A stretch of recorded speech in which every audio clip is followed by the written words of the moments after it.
Cutun is a small town located in the Elqui Valley in the Coquimbo Region, which in 1976 witnessed one of the most memorable paranormal phenomena in the history of Chile.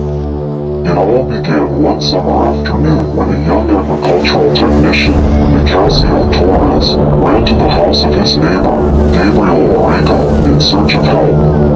As he reported, large stones had begun to fall from the roof of his home.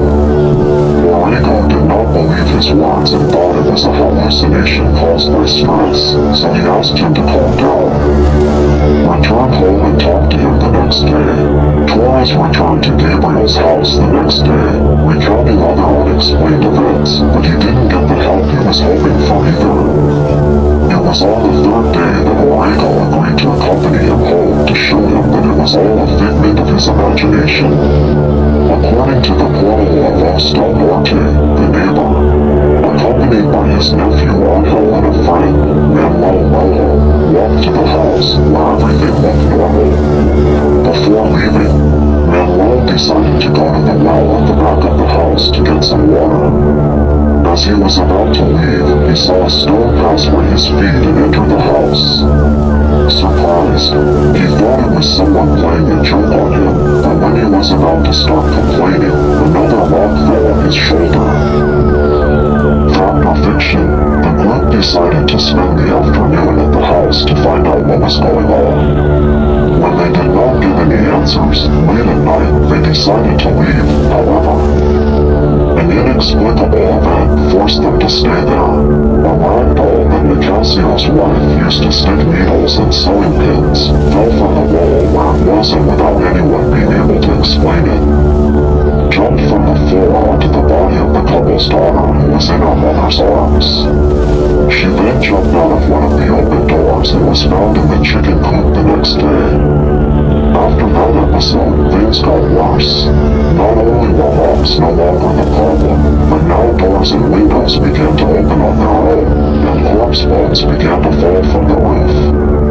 Murmurs and whistles could also be heard, while scratches appeared on the walls of the dormitories and in the shadows a gigantic subject with red eyes and dark clothing. Strangely, always the paranormal activity intensified as the night wore on and 2355 approached, the rain of stones on the house. Bones of corpses falling on our shoulders and scratches on the walls recalled some years ago Gabriel Orrego was consigned by Pagina 7. On this last point I remember that once I jumped through one of the windows of the house to the outside of it. Since nobody dared to go out when these scratches were produced and I could observe as if a transparent hand was causing them. Because the wood was showing small traces that were produced spontaneously on it, he added. The mysterious man, but undoubtedly, one of the things that caused the most chills were the strange voices coming from a man who summoned Nicasio to Cutun Hill at exactly 11:55 p.m. I have never been so scared in my life as when I had to face that man. I have never been so scared in my life as when I had to face that man. That man showed up about 3 times looking for Nicasio, and always with the same phrase and addressing his wife. Tell him I'm waiting for him, he knows where, Orrego declared. When I realized one day of the presence of that man, I went out to meet him. However, when I arrived at a distance of about 4 meters from that character, I could observe a pale man. Wearing a brown jacket, impeccable black shoes, and black hair, this man was passing outside the gate of my property, when suddenly I saw him and I was paralyzed, he said. To my great surprise, this man was levitating about 50 centimeters above the ground and suddenly turned 90 degrees to stare at me piercingly and penetratingly. For the first time I felt what fear was, which made me sweat. This man turned 90 degrees again and resumed his initial path and then vanished down the path. There were several eyewitnesses of the event that are still in the village, he added.